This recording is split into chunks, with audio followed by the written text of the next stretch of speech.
Hello. Hello. Thank you so much for being here tonight. Thank Just you.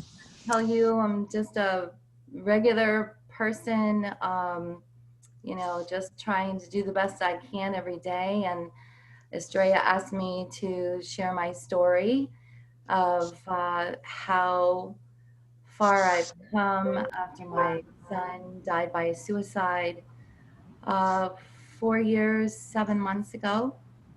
Um, so I have a presentation prepared and would like for it to help someone here today that might need to hear my message. So, Estrella, are you able to turn on the share screen so that I can share my screen? Yes. Yes, wonderful. So here we are. This is my topic, and I chose learning to swim and staying afloat after traumatic loss because um, I've come to understand that grief comes in waves and sometimes in tsunamis. And I liked the metaphor of staying afloat after traumatic loss because if we're going to go swim out in the ocean on a rough day, I'm not that good of a swimmer. I would not go out there with some kind of raft or float or surfboard or something to hang on to.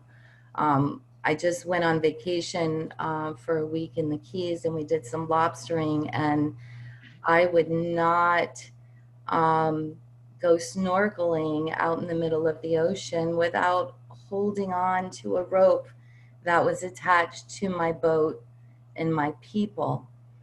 And so I wanted to use this metaphor today about the waves of grief, and talk about not going out there without our floaties and our swimmies and our life preservers and our buoys, because um, we have to learn how to protect our fragile hearts and how to ride these waves because they can be really intense sometimes. So, as you can tell from my shaky voice, I'm nervous. This is my first time telling my story. Not my first time public speaking, but it was a few decades ago. So the same jitters and nerves and anxiety that I have had then, I have now. Um, but I'm gonna muscle through it because you might want to hear what I have to say. Um, I was talking to my boss about that energy and those jitters and that ball of fire you get in your stomach when you're very anxious about something. And he said to me, and it really stuck, that it's just energy, and you need to learn to harness that energy in a positive direction. So that's what I'm here trying to do.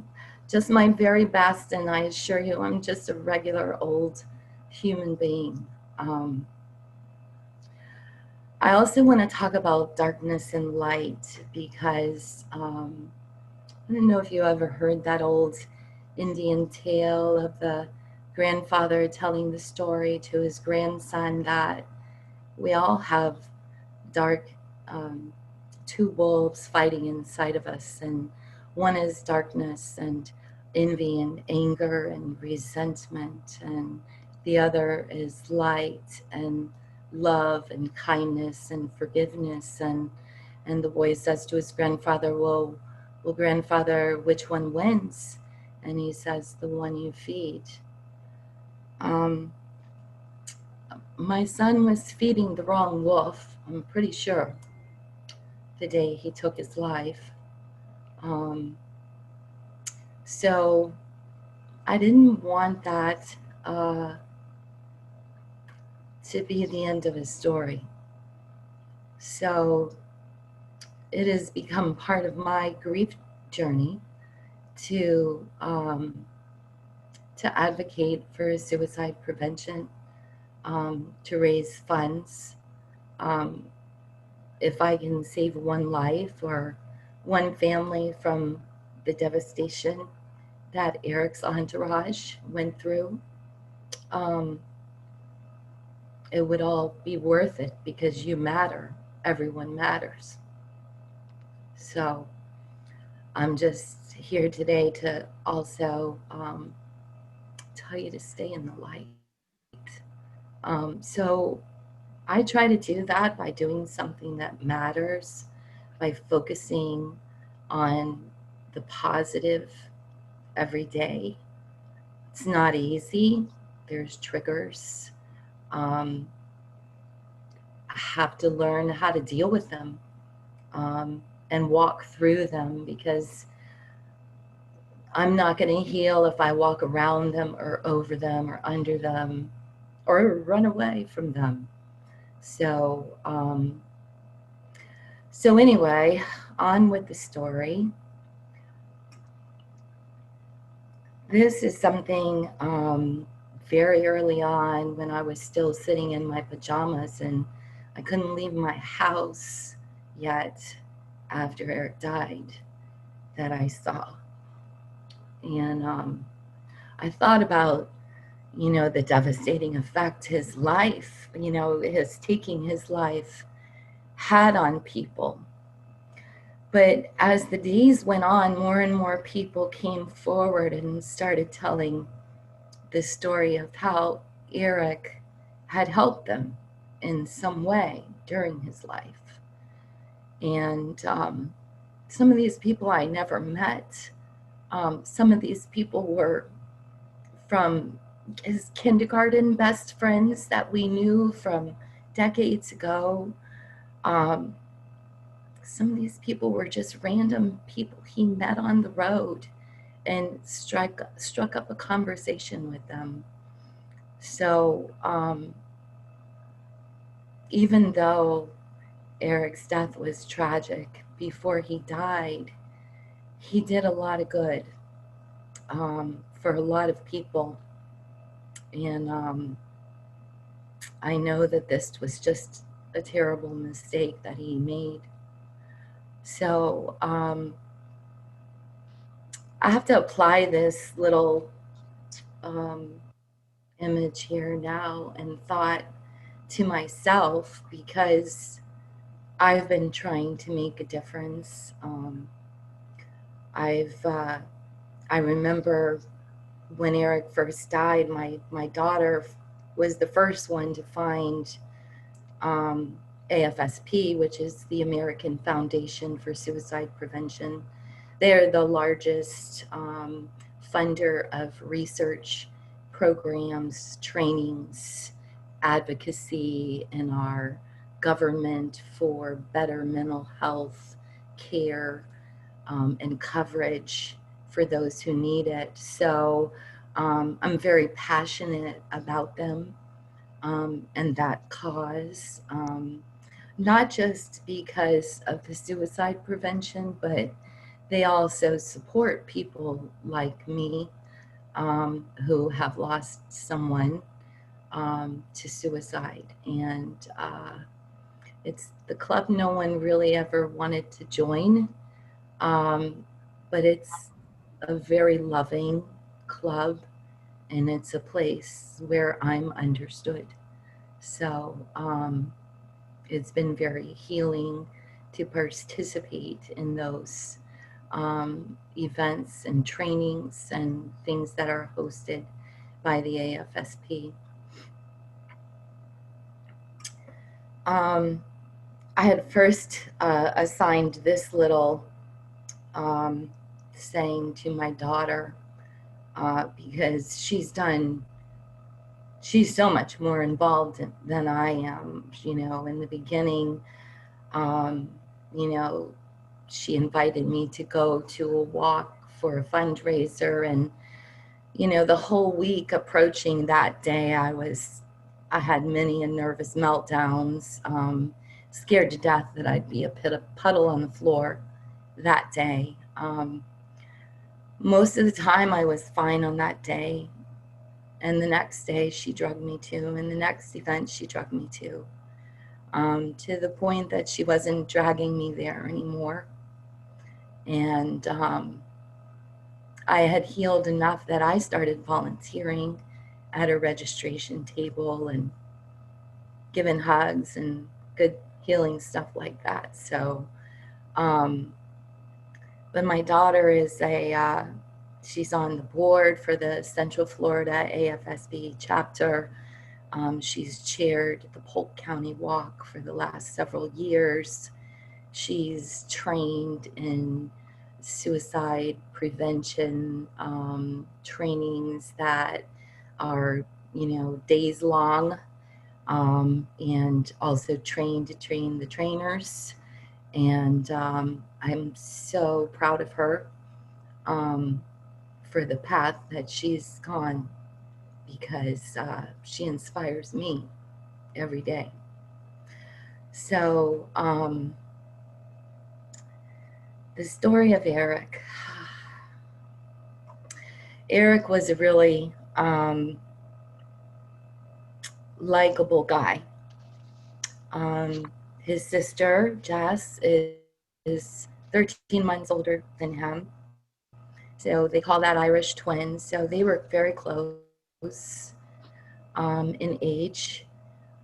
Growing up, they were always at each other's birthdays and celebrations and family gatherings. And, later on in later high school years, actually became good friends.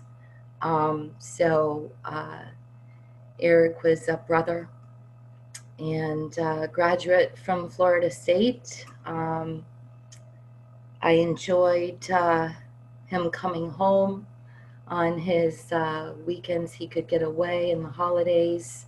I had to learn to let go of worrying and obsessing about how he was and what he was doing and was he safe, because he was so far away now. He was 6 to 8 hours away. And after that, after he graduated from Florida State, he became an insurance adjuster for State Farm Catastrophe. So he would follow the disasters and go and stroke checks to people so they could try to rebuild their destruction.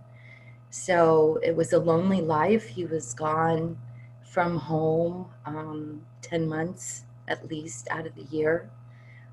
He was always home between Thanksgiving and my birthday in January.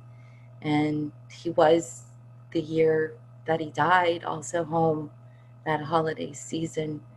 So, our holidays, they're kind of broken and scattered now.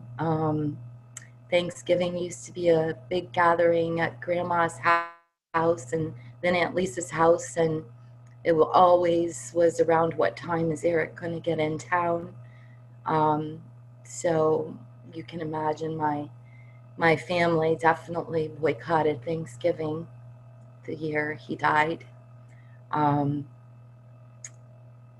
Relationships were changed and awkward, and everybody was going through their own stuff, So I'm proud to say, though, that we've done some healing in our family now, to some extent, but I do think we have a lot of healing to go. Eric, while he was deployed, I know this picture is so tiny, but he's sitting on a cliff and there's a waterfall and he's with his dogs. And there's a lady that contacted me through Facebook Messenger after he died, because she, I don't know, like weeks later saw that Eric had passed away and she couldn't believe it. And he was having lunch in a diner and struck up a conversation with her, and she's 75 years old, and he was looking for a place to take his dogs hiking, and she showed him a beautiful place and took this picture of him, and la la la. So um, that was, nature is definitely one of the places that I feel close to Eric, because I know that Eric was very at peace in nature. Um, this post, it's not a post actually. After Eric died, I kept his phone active for a few months because I was trying to find out what his accounts were and figure out, his estate stuff. And it gave me a connection to his emails and Facebook and all that stuff. Um, so these were notes on Eric's phone. He died on February 9th, 2016. So this was just a couple months before he died. And you think, wow, what a sweet guy. But Eric had been battling an addiction for the whole previous year to his death. In March of 15, his friends called me in a panic because he was saying suicidal things, and he had done crystal meth, and had traveled to a staging for a hailstorm or something in Oklahoma, high on crystal meth, and got there hours late for the training and the staging. And we were talking him out into telling them he had a personal emergency at home, because I knew he tried that terrible drug. And so we put together this intervention, and family came, and lifetime friends came, and we, had this chat with him in this hotel in Chattanooga, Tennessee, about how scary that drug is and that he needed to get help and yada yada. He had agreed to get help. He was going to go into treatment. He had signed up for some plan on Obamacare, and he just had to activate it or whatever. And so I flew home, and no sooner had my feet hit the ground, and he said, Mom, I didn't pay in time, and now I can't apply until such and such a date, and so I'm going to be fine, and I just need to get back to work because I have bills to pay, blah, blah, blah. And what could I do? He went back to work, and I, in less than a year, he was dead. The day he died, the people that were in the house with him said he hadn't slept for 9 days. So I'm sure he was in a psychotic state, and that comforts me because he would have never done something to shatter so many hearts. He would have never done that. So Eric was a kind of funny guy. He was very witty and easygoing, and just posted this on his 4-year anniversary of his death, and I liked it because it made me smile, and it really is about who he was. The Barbie cake story is she had a little Barbie cake, and he stuck his fingers in it before we sliced it, and she cried and cried, poor thing. But she was so devastated that her little brother stuck his fingers in her cake. Anyway, we had a celebration of life for Eric, and a friend of mine volunteered to take photos at the celebration of life Me and Eric in the canoe is not the celebration of life, but one of the first things I posted um, when he died was, "Who will steer my canoe now? Eric, I can't believe I will never see you or hug you or talk to you again." So that's where I was then. Um, but I kind of believe today it's still steering my damn canoe, believe it or not. He is. So, um, life goes on, and his friends have gone on. Some struggle. A lot of people have come forward to Jess and I since Eric died to share their own mental health struggles with us. Sometimes our posts have actually led them to seeking help and getting the help and feeling better. Um,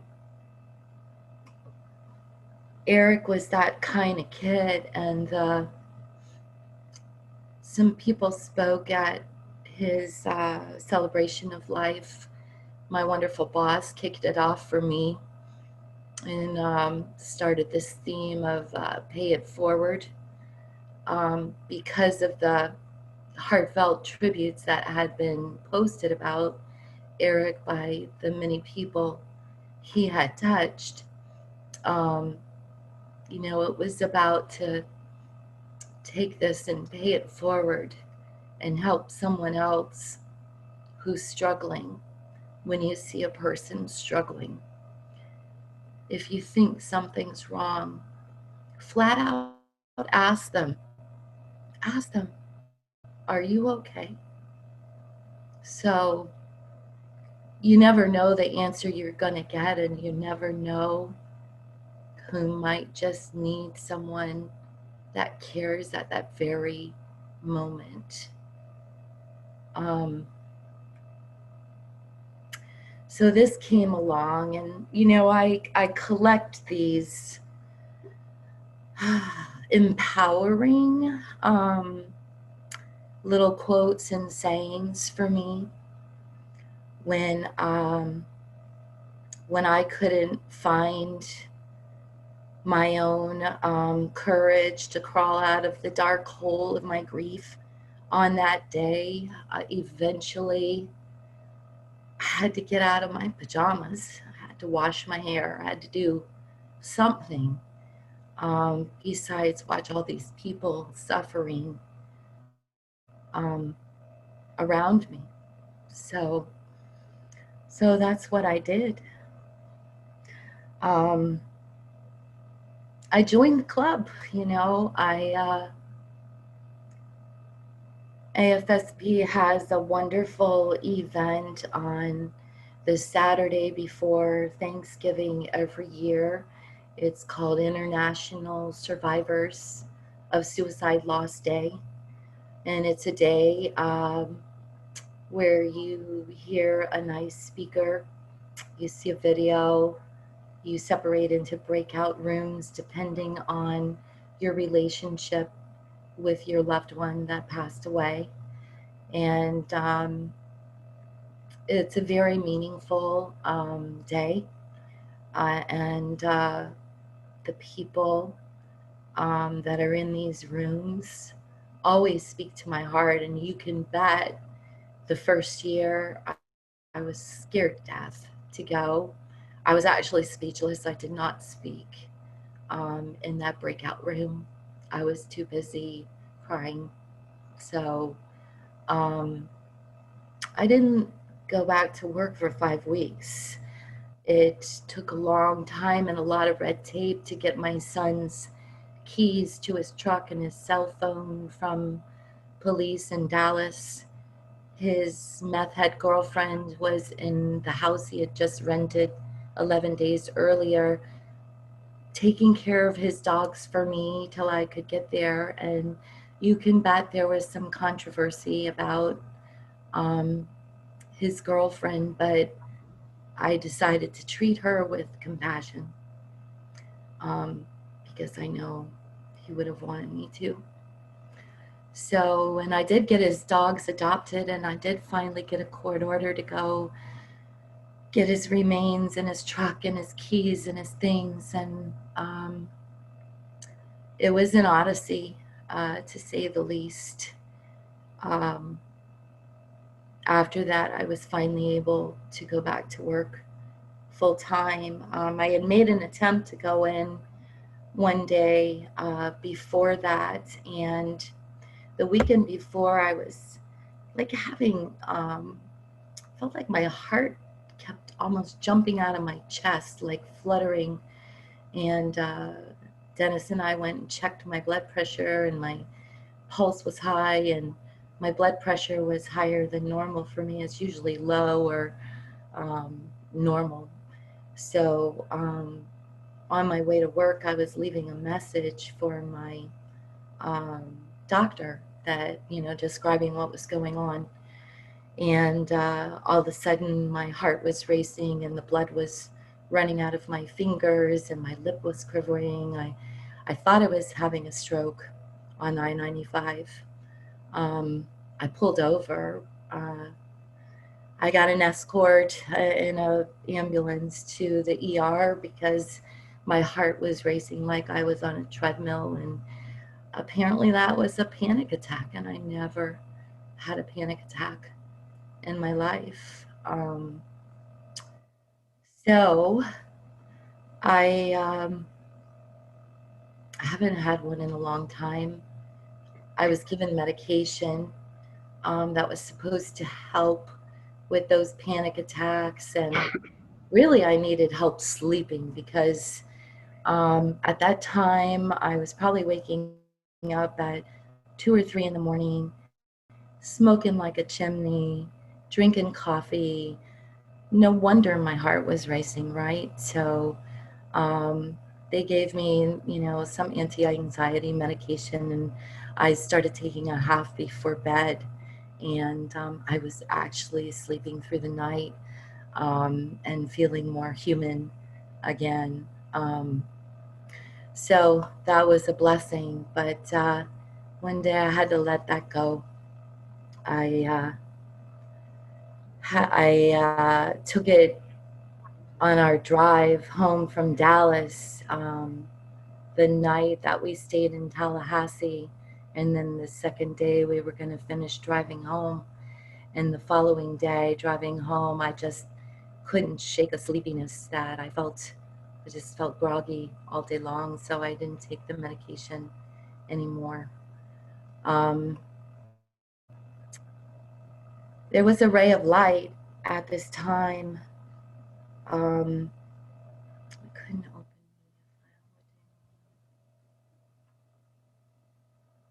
my beautiful granddaughter.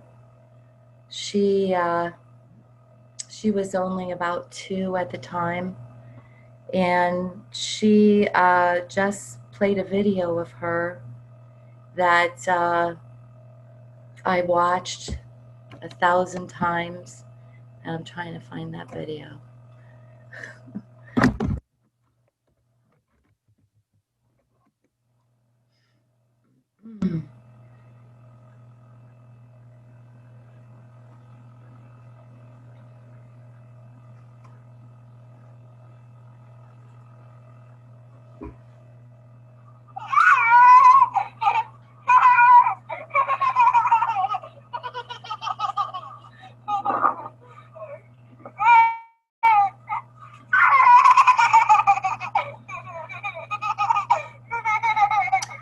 This little earth angel gave me a reason to smile. And I was so grateful for her at that time, because Jess would post little videos or pictures of her playing, and she was my reminder that life goes on, that life is beautiful, and it will go on. And I was just so grateful, and that's just one of many beautiful little Maddie blurbs. So, trying to get back to my thing.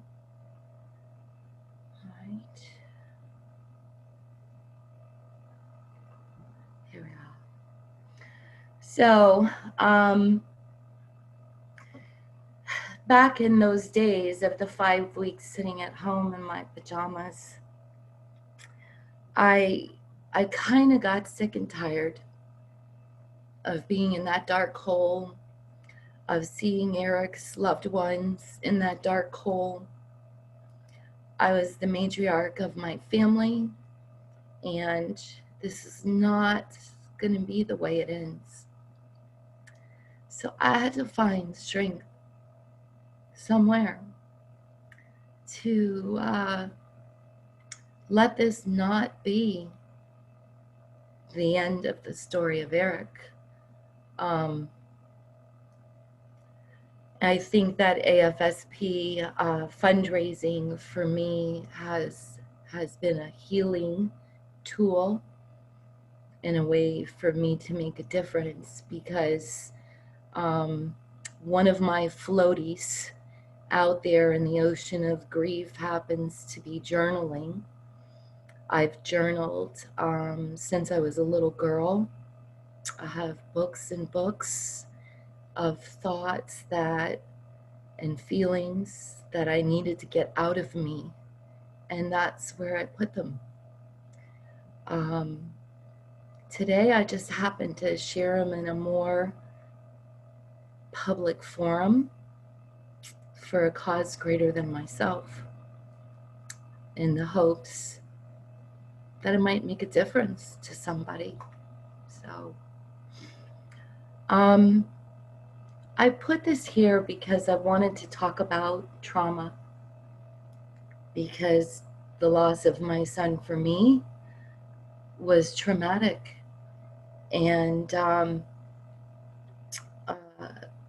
it's not the first trauma I've had, but these are some manifestations of trauma, and we could go down the list, and back in the day, I would have to tell you that I probably would score 100%, maybe 90% on these tendencies. And so on this journey, because another healing source for me is reading, on this journey, I happened to read an article about healing being messy, that it's messy stuff, and that trauma is not our fault, but healing is our responsibility. And so I really feel like nobody else can save me from the dark side of me, from the dark hole that calls me sometimes.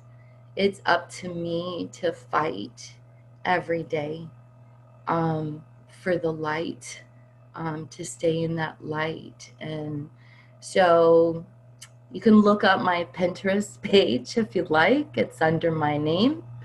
I have quite a collection of happy thoughts, and learning to swim page where it actually started out as a idea page for tattoos of a phoenix when Eric died, because I felt like I was rising from the ashes. So I got a very nice phoenix tattoo with a lot of meaning for me. And if you asked me before my son died, asked my daughter if I would have ever had a tattoo, never. So, but here I am.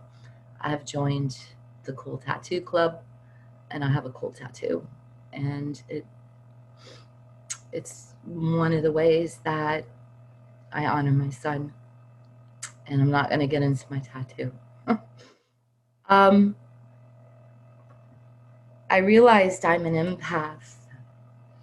I joined a lot of grieving mother support groups, people who've lost people to suicide support groups, helping parents heal, and lots of different support groups for people who are grieving.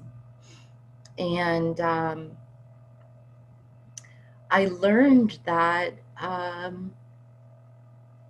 I would usually have a kind word for them in the hopes of giving them some comfort. Some of those groups were too heavy for me, too much of a trigger for me when I needed to try to stay afloat. And so, I have learned to a certain extent to protect my fragile heart. Um, and so I don't belong to all of the groups that I joined in the beginning because I was looking for something more positive. But I realized that I can feel other people's feelings. Um, Before I called myself an empath, I called myself a codependent, actually. Um, but somehow, after Eric's death, it has morphed to this, and I realized this. And I also realize, as I said earlier, that no one's going to save me but myself and God. So I have a lot of loving, wonderful people in my village, and I might be responsible for gathering those people into my life and keeping the not so lovely people out. Um, I'm kind of grateful for being at that point in my life where I don't have to struggle um, with a lot of toxicity because my work team, my family, my sweetheart Dennis, um, there's a lot of love there and a lot of respect, and I'm very grateful for it. Um, the changes in family relationships are a doozy because those that you might look for comfort from are incapable. Those that are not as in touch with their emotions might not be very sympathetic to yours. And, I kind of chalked that up a long time ago to people are capable of giving what they're capable of giving. And I should not go to a dry well. So I don't. Um, I don't. But healing, trauma is not your fault, but healing is our responsibility. This little sentence in this little, it was an article I read, and then I wrote about it and quoted some of it. Um, it really rang true for me that it was my responsibility. So, I'm hoping to talk about the swimmies and the floaties and the life preservers keeping me afloat. And, I've mentioned journaling. I've also mentioned reading. I have a daily reader that I love. You probably can't see it. This is my favorite daily reader, Hope and Healing for Transcending Loss. I believe I found it on Amazon to buy it for someone else too. My boss's wife. gave me this daily reader. I have others too, but this one really spoke to me early on in my grief. And then there's one that my daughter gave me later on, and I don't have that one with me, that spoke to me later in my grief journey, but when I read it early on, I didn't connect to it. So not everything that you see, hear, read is going to speak to you. So take what you like and leave the rest. Because we're all out here just trying to, pack the buoy with all of our tools to stay afloat. So,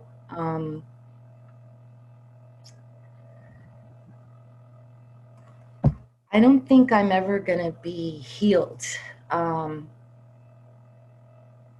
I think that finding my healing is sort of a daily purpose because Eric's always right behind my eyes. I say right behind my eyes because when they start leaking, it might probably be about Eric, like I've been sniffling and fighting back tears as I'm sharing my story here. But I carry Eric with me and I miss him, and some semblance of healing doesn't mean that I stop missing him. But I have found some ways that I feel like I'm still connected and communicating with him that I'm really grateful for. And I'm going to get to that. Again, it took a lot of little quotes like this to help me find my courage, to take a shower and get my hair done and go back to work and face my work family. I was at work when my poor daughter had to break the news to me that Eric had died. So a lot of people in my office were affected, and a lot of them actually joined my walk fundraising team last year. And I'm proud to say for the first time, Eric's entourage raised over $10,000 in one season for suicide prevention. Super proud of that. I don't know if we can ever top that again, but it was an amazing fundraiser year, and it was amazing to have so many friends walking with me and my family.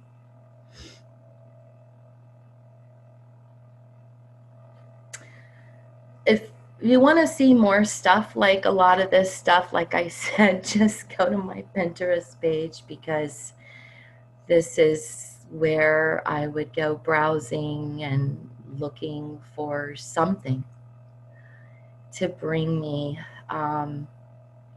some kind of courage that day to put one foot in front of the other. This little girl right here, though, this is Jessica. She's 13 months older than her brother. She's at a leadership conference in Dallas in this picture. Her AFSP chapter sent her to be with other leaders to talk about how to improve their AFSP chapters. And this little girl has grown up to be so amazing. Her brother's death has been the catalyst for her finding her purpose and her path. And I couldn't be any more proud of you, Jessica. You blow me away. Blow me away. And there's that cute little girl chasing the puppy, a little bit older now. She's 6 now.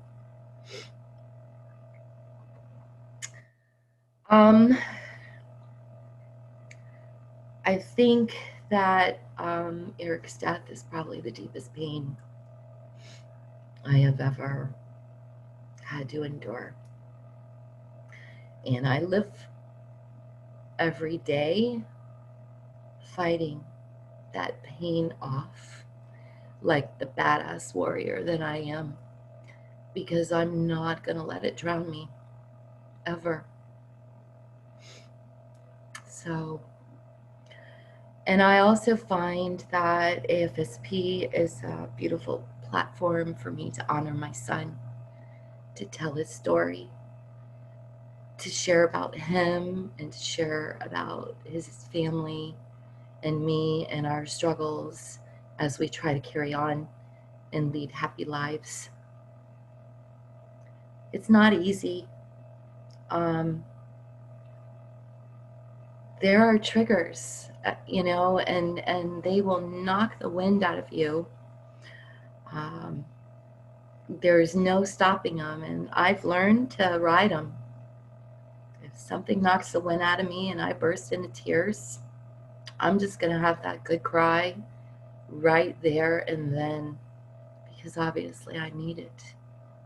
I carry on every day, getting dressed up for work, helping people with their own problems, which is a glorious distraction from mine, but I have still deal with mine. So if I'm going to find the courage to get up every day and smile and put my best face forward, I have to gather my tools, you know. Um, there there's a lot of artificial tools where I just kind of fake it till I make it. Um, and when I let myself have that meltdown or good cry, I always feel better afterwards. It's probably been pinned up for days at a time. So this this stills my heart, because this is where I am.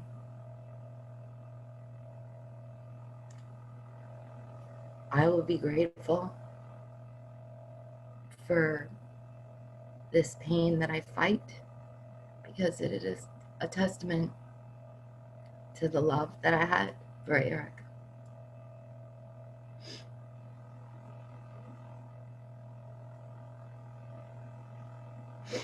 More tools journaling. I guess I already told you about that. And you know what, you guys? You're going to get this package from me.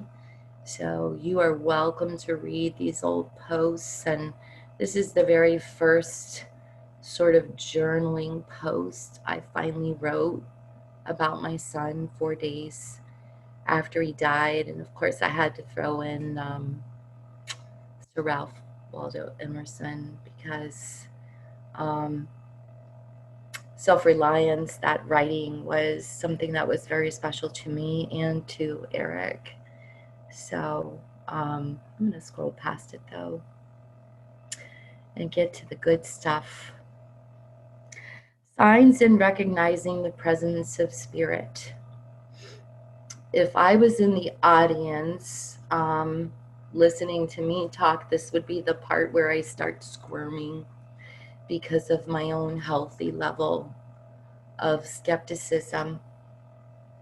So, but I can't help but acknowledge the existence of these signs. And this 6/29/18 post, and I'm not going to bore you with reading it or anything like that. You'll have it in the packet, and you're welcome to read it. It describes a beautiful day where Eric smacked me in the face with a symphony of loveliness as I was walking to my truck for work. I have no doubt that this was him because there was just too much going on and too much synchronicity for me to be able to talk myself out of it, I guess. But I've come to believe that it's like he's here, just on the other side of the wall. and yet inside of me. So I don't know if that makes sense. At this point, I probably sound like a crazy person, and that's okay. I'm going to keep talking about it anyway, because your lovely group, From Grief to Hope, gave me, I won in a raffle, a beautiful Mother's Day retreat with 20 other grieving mothers in a gorgeous Retreat Institute campus, gorgeous place in upstate New York, a couple of Mother's Days ago. And I had a reading there. We all got a free half-hour reading. And when I walked up to Jake, the medium's cabin where he was giving the reading, I was waiting outside for the previous person he was doing a reading for. It was like kamikaze cardinal country. I'm telling you, there were cardinals all over that place, and there are cardinals in my yard. There are cardinals crossing my path all the time. When I cannot see them, I recognize their high chirp. And so I think cardinals are one of Eric's favorite ways to say hello to me. Um, and I'm grateful for them. There was a few months last winter that they disappeared and I didn't see them and I didn't hear them. But they miraculously came back, thank goodness. And uh, they are really a meaningful sign for me. I've heard other people talk about feathers. Eric, I feel like, sends me a lot of signs through music. He and I had a strong connection through music. We both have a very varied taste in music, from classical to hard rock to new age to jazz, whatever. So there are times that, I've gotten in my truck and turned on the radio and queued up perfectly is a song that knocks the wind out of me, and I can't help um, but smile and think of Eric. And yes, you know what? I said smile. Um, those triggers used to turn me into a blubbering mess. But I think as the waves of the grief soften, they become more fond and happy memories. I let go of that traumatic day that Eric died, and I prefer to hold on to the memories. So, um, I hope that we get to talk later about other signs that you guys may have experienced. Um, but this is another post where a song came on the radio over Christmas that was very nostalgic. So I'm going to share before I get into my suicide prevention pages about something so awesome that happened yesterday that I can't help but notice the synchronicity and think that I was meant to share it with you here tonight. Um, I have a friend who became my friend through a former client, and that former client and I became friends on Facebook because we had the connection of the club we had joined. I lost my son, and she had lost her daughter in a terrible car accident. So she reached out to me because she was worried about a friend of hers who was posting some scary suicidal stuff on Facebook, and she asked if I would mind reaching out to him. And I did not know this young man, I'm going to change his name to protect his privacy and call him Sergio. But I did reach out to him. I sent him a message on Facebook Messenger and told him his friend was worried about him, and she asked me to reach out and, are you okay? And we struck up a conversation, and I explained to him, that I had just lost my 27-year-old son to suicide, and many hearts were shattered, and please don't do this, because this is a temporary problem and a very harsh and permanent solution. And I told him how much I was struggling to get up and lead a normal life after Eric died, and that it was all I could do was just put my best face on every day and put one foot in front of the other and do the best I can, and that's all I can do. And for some reason, Sergio tells me this saved his life. And Sergio emailed me yesterday morning. Well, didn't email me. He, through Facebook Messenger, sent me some audio recordings yesterday morning that I couldn't listen to until I got home from work. But he shared with me that he had a very vivid dream of walking down this beautiful path that had a wall of flowers on either side and a bright light and gorgeous glow, and there was a fountain, and there was a young man standing in front of the fountain in a gorgeous white suit and white tie, and he turned around and smiled at Sergio and said to him, "I'm at peace," and held his hands up to the sky. So Sergio told me that he had this dream twice. So here's the kicker about this story. The medium, Jake, at the Mother's Day retreat, one of the things that he told me was that I had dream visits stacked up and waiting for me like a stack of CBs. But do you know, since Eric died, I have not had one single dream. Not one.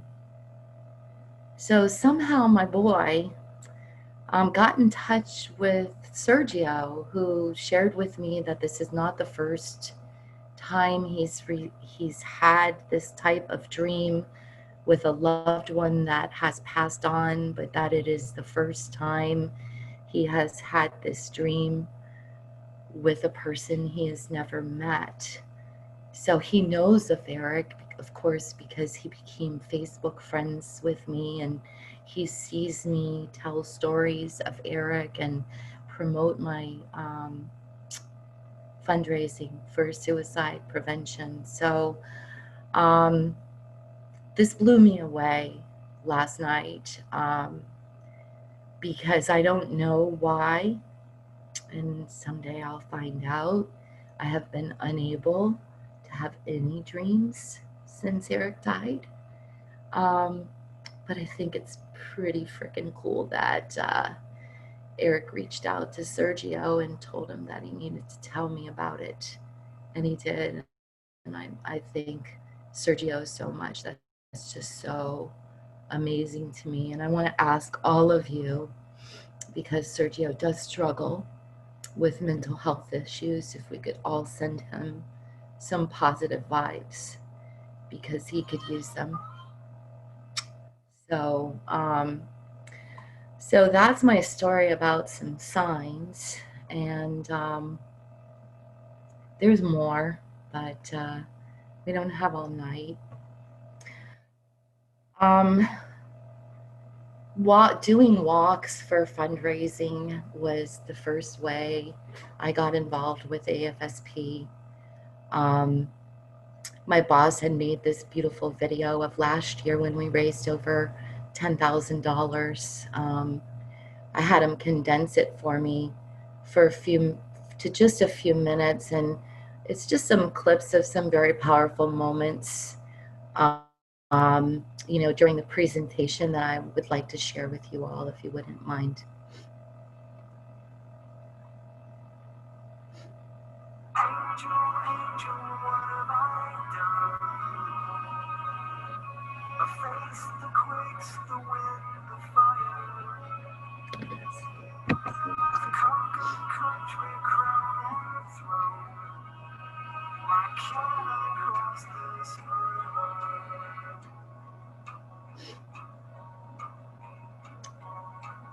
There were about 1,000 people Good here. morning!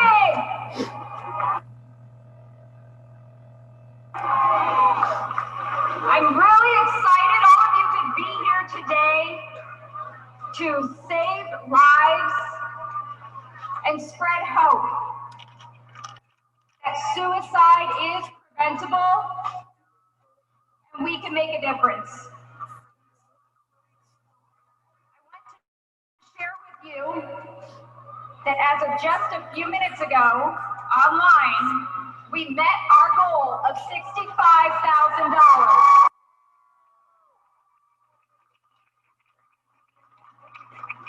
I want to share with you, as of 9 a.m., our top 3 individual fundraisers. Number 3, we have Angela Cahill, $129.50. Now I'm going to announce to you our top 3 teams as of 9 a.m. The top team will carry our banner, and our top fundraising team, raising $10,060, and it's Eric's Entourage. And I have to say, in the 7 years that I have chaired this walk, we have never had a team raise over $10,000 till today.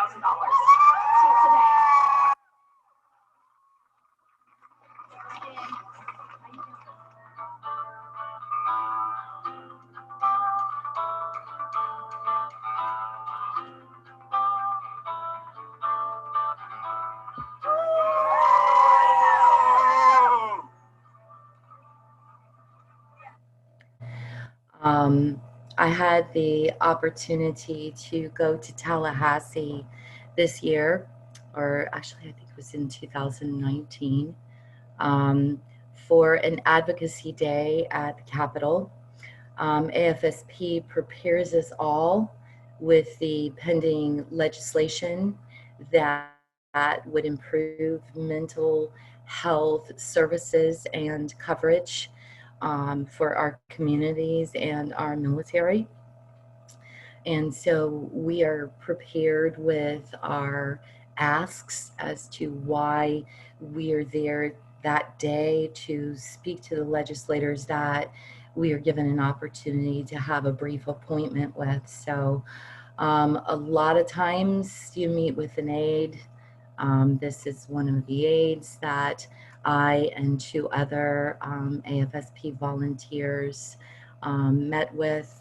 We actually made a nice connection with this young man because his own wife struggles with mental health issues. And so that was a very positive meeting that we got to have. So that's my big day in Tallahassee. But I wanted, this is going to be in your packet, but there's 4 bills that are pending in our legislature, and they have been pending for quite some time. If you want to track any bill, see the edits made and by which legislator, simply go to fl.senate.gov. You can find all of the bills that are pending there. And I learned that they are only in session like 2 months out of the year. And so when they're there, they're very busy. And so it's very difficult to catch their attention. I had an appointment with another senator, and she was not. She brushed us off for a closed door meeting that she ran past us with another gentleman, and something they were discussing while they were in session. So, but we left packets with all of the legislators to let them know why we were there. One of the bills is to enforce mental health parity. That simply means that the same kind of coverage that people are able to get for their physical health, they should also be able to get for their mental health.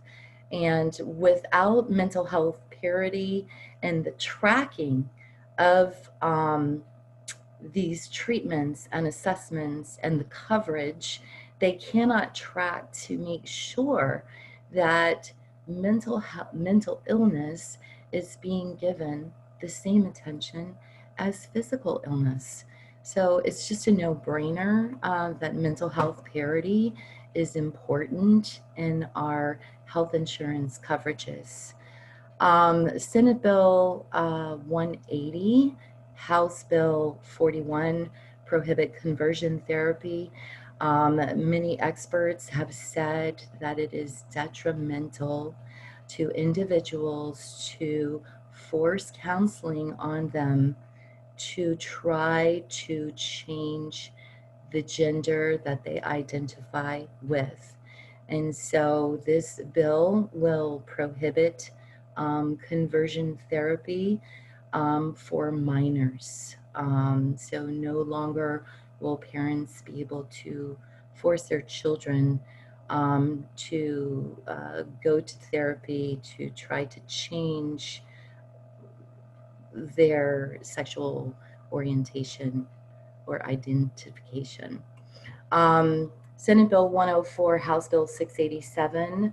This bill is going to help veterans because veterans do not always have the same choices that the regular citizens have, because they usually have to go to VA hospitals and VA doctors for all of their needs. We all know that the suicide rate among veterans is tremendously greater than the suicide rate among civilians. And so it's important to make sure that our veterans are receiving life-saving resources and services, and that their families are aware of these services. This bill I love, love, love. I can't recall where it was. I hope they pass it. You can write to your legislators through afsp.org. They have an advocacy page. They send you training videos. They give you talking points. They let you know when the legislators are in session. They give you a form letter to fill in to say why this is, with a little box for you to say why this is important to you. So it's very easy to encourage our legislators to support this legislation. So I just want to pass that along to you. These are some Florida stats for our local chapters here in our state. The funds that I have raised and many other thousands of people have raised provide educational programs, state capitol days. I mean, they put me up overnight and spent time training me and fed me to go advocate on Advocacy Day. So I can't even imagine how expensive that was, because there were a lot of advocates there on that day. They also host a lot of support for survivors of suicide loss. This is United States facts about suicide. And I'm going to skip past this because I feel really bad that I've gone so late. There's also warning signs in here. And following that, I just want you to be aware, are all kinds of resources These resources I actually got from afspu.org. Feel free to check it out. It's a wonderful website with a lot of resources for whether you've lost a loved one, whether you've attempted and you're still here and you struggle. I just want you to know that it's all there. It's all there. And Estrella, I think I want to open it up to any questions that anyone might have. Okay, excellent. If you will unmute yourselves, I know that I should be able to unmute you, but I have forgotten how. So unmute yourselves by clicking on that little microphone on the bottom of your screen on the left. Did everybody hear me? Did everybody see me? Okay, there we go. I see people unmuting themselves. Okay, let's see if maybe I can do it for some of you. Susan Graham, unmute yourself. There you go. Okay. All right. Any questions for Angela? Looks like everybody left, Estrella. No. But I do need to tell you that I had two private messages on Facebook from two members that were trying to get in but couldn't. And I know that we had 35 people sign up and 16 were here. So I don't know what has happened because the rest of us were able to get in. So, okay. So listen, what you just shared with us it's amazing. Okay. You share the story of every parent who has lost a child, whether to suicide or another cause, but it's the feelings, the emotions, the despair, you know, the feelings of abandonment and loneliness, even by own family members. It's something that is very common and that we all have to in some way overcome. And I have to tell you that by sharing your story, not only have you brought healing to yourself, but you have also brought healing to all of us who we're all still healing. And you said something that is very true. You don't feel that you will ever heal. And the truth of the matter is that the sadness, the longing, that emptiness never really goes away. We just build around it and we learn to live. We have to continue living to honor their memory. So definitely, I see someone has raised a hand. Yes. Moto, go ahead, Moto. Yes, I wanted to just express that it's not a question, it's just more of a statement. Well, just expressing myself in general. I feel that Angela, sharing your story is so incredibly inspirational and uplifting. And you mentioned making a difference, and you're making a difference not only in our country, but in the world, by inspiring me and so many other people. And what you're doing is incredibly touching beyond words. I think that we're all created equally in this world, and anyone can make a difference. And you are making a difference. And I'm so incredibly grateful and thankful for that. I'm not crying tears of sadness. I'm crying tears of joy and immense gratitude. Oh gosh. Thank you so much. I need some tissues. I need tissues. Oh goodness. Thank you so much for sharing that. Anyone else? Anyone else would like to say something before we close? It was just such a moving talk. It was very inspirational to me as well. Thank you, Jeannie. Thank you, Jeannie. Okay. Well, okay. Go ahead. I'd like to say something. That's my lovely cousin, Angie, right there. Hi, Linda. Hey, honey. And you are amazing, and you've given me strength in what our family's dealt with. And I'm really proud of you and Jess and everything that y'all do. Thank you so And much, honey. we haven't talked a lot, but you've helped me a lot. Good. Good. Thank you.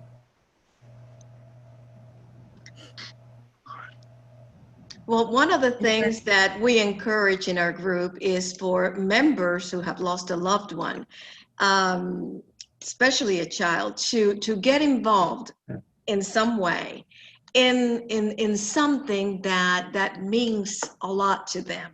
It could be their child's cause, or it could be something else. But when we begin to get involved, we also, not only are we healing others or helping others heal, but it comes back to us 100%. So if we don't have any more statements or questions, I want to thank you, Angela, for sharing your beautiful story. It is a beautiful story. It is a sad story. You know, the story of every parent who loses a child is a sad story. Because like you mentioned, everything changes. Nothing remains the same, and we have to really work hard towards reestablishing a new normal, and that is really a difficult path to take. And I want to thank all of you who came to listen to Angela. And Angela, like our guest speakers, they volunteer their time. And so it's customary to ask for a love donation. However, Angela would like for you to consider donating to AFSP, and you will each receive a copy of her presentation with all of the contacts and projects and links that you can follow up. And in addition, she will include a link to donate to AFSP. Yes. Okay, okay. Well, folks, thank you so much, Angela. You are a beautiful human being, and you are a blessing to us all. So with this said, I am closing today's meeting. And Ms. Hill, Cahill, I will be talking to you soon. All right, guys. Okay, thank you. Thank you, Angie. You well. Stay in the light, everyone. Thank you. Thank you, Bye-bye. Angela. Love you. Love you.